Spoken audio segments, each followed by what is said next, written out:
अस्सलाम वालेकुम दोस्तों। आज हम एक बहुत ही इंपॉर्टेंट और इंटरेस्टिंग टॉपिक पर बात करने जा रहे हैं।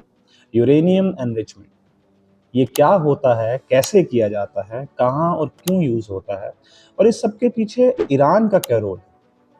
वीडियो को एंड तक जरूर देखिएगा क्योंकि आज आप बहुत कुछ नया और यूजफुल सीखने वाले हैं। चले सबसे पहले सीखते हैं कि यूरेनियम क्या है। ये एक नेचुरली पाया जाने वाला हैवी मेटल है जिसका एटॉमिक नंबर 92 है। इसका कलर मेटालिक सिल्वर होता है, लेकिन ऑक्सीडेशन की वजह से इसके सरफेस पे येलोविश लेयर आ जाती है। सबसे खास बात यह है कि यूरेनियम रेडियो एक्टिव होता है, यानी ये अपने अंदर से एनर्जी कॉन्टिन्यूसली रिलीज करता है। लेकिन यूरेनियम की इंपॉर्टेंस सिर्फ इसकी रेडिएशन तक महदूद नहीं। इसका सबसे बड़ा यूज न्यूक्लियर पावर प्लांट्स में होता है, जहां इसे इलेक्ट्रिसिटी जनरेट की जाती है।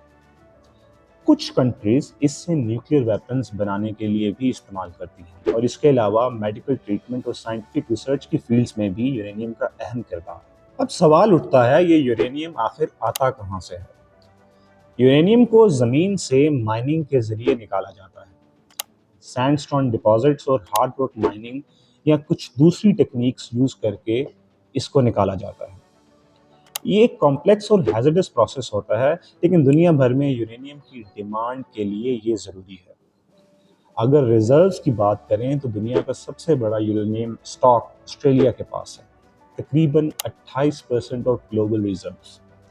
इसके बाद कजाकिस्तान, कनाडा, रशिया और नामीबिया का नंबर आता है।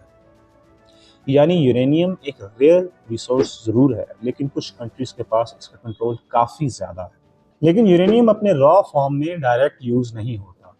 इसे यूज करने के लिए एनरिचमेंट जरूरी होती है। नेचुरल यूरेनियम का सिर्फ 0.7% हिस्सा U-235 होता है। ये वही आइसोटॉप है जो न्यूक्लियर फिशन के लिए यूज होता है और एनर्जी प्रोड्यूस करता है। एनरिचमेंट का मतलब होता है U-235 की कॉन्सेंट्रेशन को बढ़ाना, ताकि वो रिएक्टर्स या वेपन्स में यूज हो सके। इस प्रोसेस के लिए सबसे ज़्यादा यूज़ होने वाली टेक्निक है गैस सेंट्रीफ्यूज। इसमें यूरेनियम हेक्साफ्लोराइड गैस को अल्ट्रा हाई स्पीड पे स्पिन किया जाता है, जिससे U-235 और U-238 आइसोटोप्स अलग हो जाते हैं।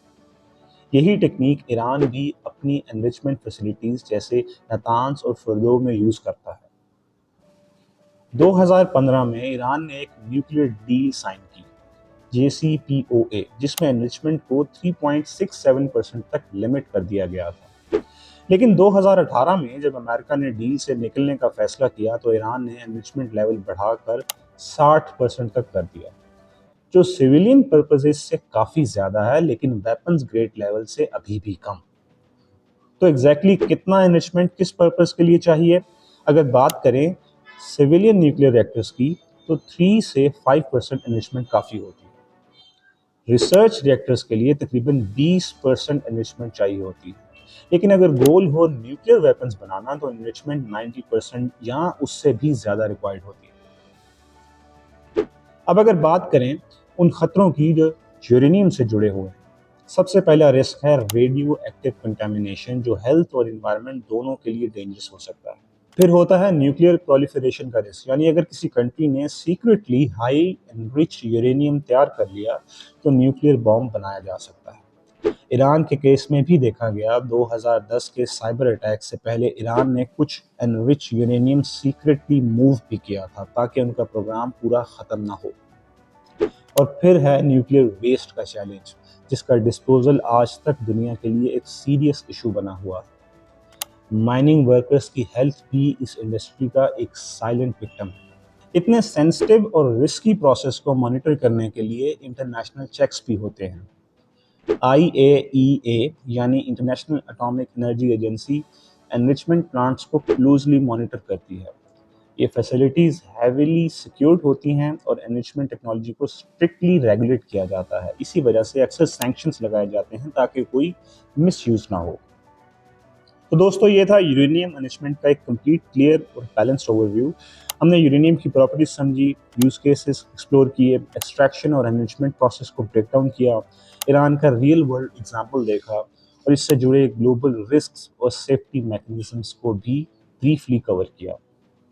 अगर आपको वीडियो पसंद आई हो तो लाइक और सब्सक्राइब ज़रूर करें और कमेंट करके बताएं कि अगला टॉपिक किस चीज़ पर देखना चाहेंगे। अल्लाह हाफ़िज़।